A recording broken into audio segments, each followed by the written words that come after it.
So Stephen, I call you the father of mobile in Ireland, simply because really you were one of the first CEOs of the modern mobile operator as we know it. When you came to Ireland, there was less than 100,000 people with mobile phones. By the time you left and sold after selling Eircell to Vodafone, there were over 1 million people on that network alone. Tell us a bit about what brought you to Ireland at the time. What was what were the key lessons of that time that you taught in terms of building? Because it was really growing from a standing stop to a raging torrent, really, in terms of mobile users. I came here because I'd already worked for the UK BT, which was part of the Cellnet, which is O2, which is now Telefonica, which is now 3. And then I went to France again, the telco, the incumbent telco, which was going to face competition. So it was natural to come to Ireland, which was again going to face competition from then Digifone. The main thing was the economy was about to burst. Young people had money in their pocket. Mobile telephones were going to be used. It was a great opportunity, and I came here open-eyed. And that was the thing. I mean, you at the time, most people got their phones for the first time. I remember it being intensely competitive, but because of that competition, I think that spurred it on in terms of the sheer growth in numbers. It was very much a business market, first of all. The SMEs who have got them, the big corporate salesmen had all those phones. But the next market which was coming, and not many people know this, prepay, South Africa and Eircell in Ireland were the first 2 prepaid launches in the world through Ericsson, who helped us to get it done. And on that November the 16th, when we launched it, we ran out of handsets selling to the prepaid ready to go, which was feeding that market. The same time was text messaging.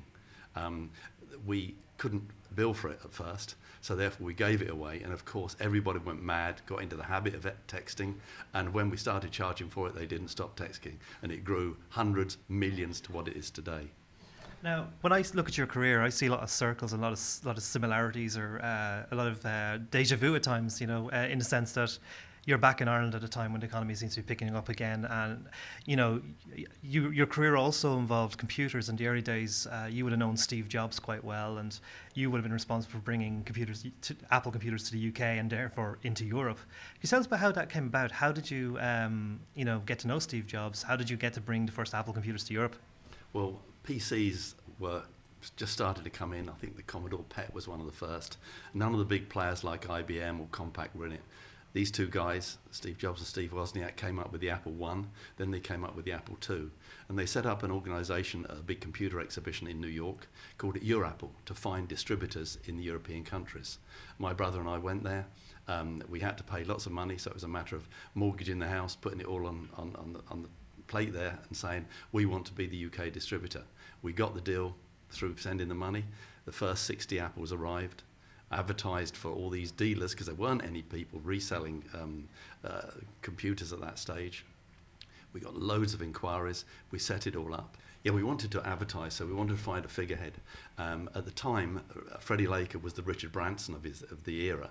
So I got onto him. I said, we want to use it on ads. He said, fine. So we got this thing, picture of Freddie Laker using an Apple on his desk, all the dealers listed in the Sunday Times, and said decision makers use Apple. And it went like a bomb. Within a couple of years, we had a £20 million business, and Apple came along and bought that from us. And so I was on the board of Apple when I was a kid, really.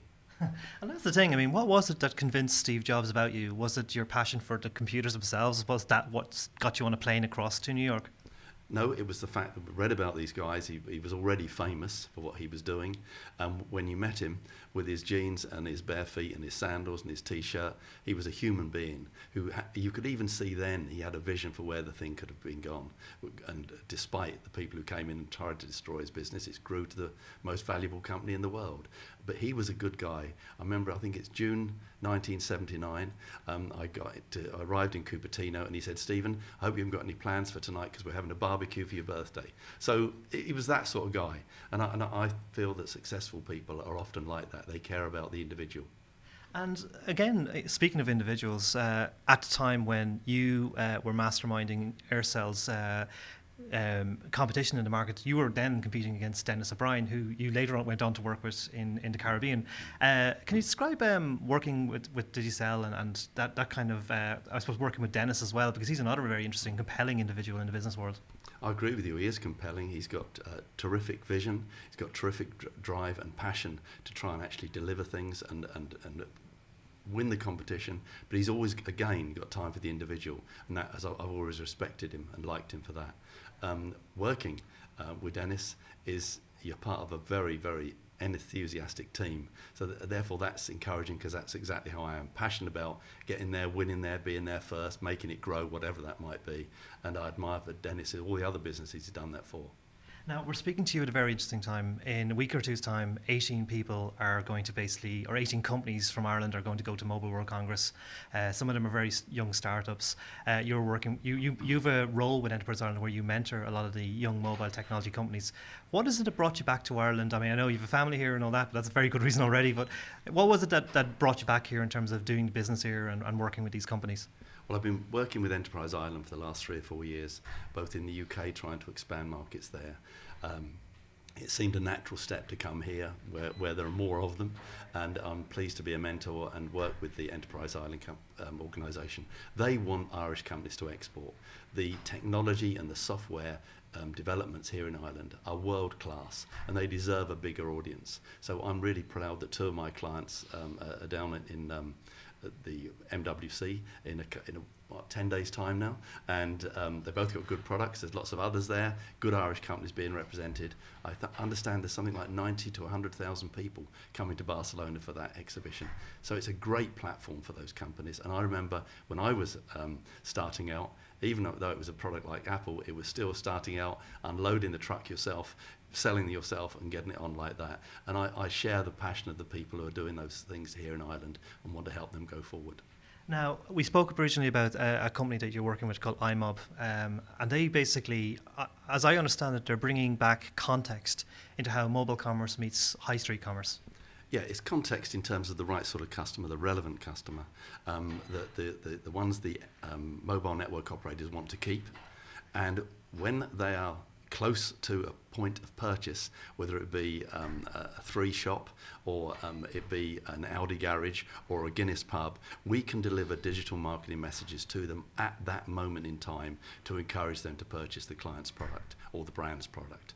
This really helps with what I call CVM, customer value management. Loyalty of your customers. It costs so much and takes so much effort to win a customer. You've got to look after them in this day and age. That's what iMob Media really does and brings those 3 together. In fact, what it does, it follows the money. It's the power of 3. And basically, the last thing I want to ask you about is, in terms of the world we're in, as I said, your whole career goes full circle, computers to mobile, and now we're in an era where we're going to be nearly beyond mobile to augmented reality, virtual reality.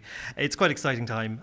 But in terms of other young companies, not only those 18 companies going to Mobile World Congress, but the companies that will be building companies, platforms, software, hardware for this mobile world, what would be the best pieces of advice you'd give them now as a mentor? Learn how to sell. Have a product which is stable and learn how to sell. And if you can't do that, you might get the first order, but you won't get lots more, however good the product is. Nothing happens in a business till you sell something, and that's what I try and help people to do. Stephen, thank you very much.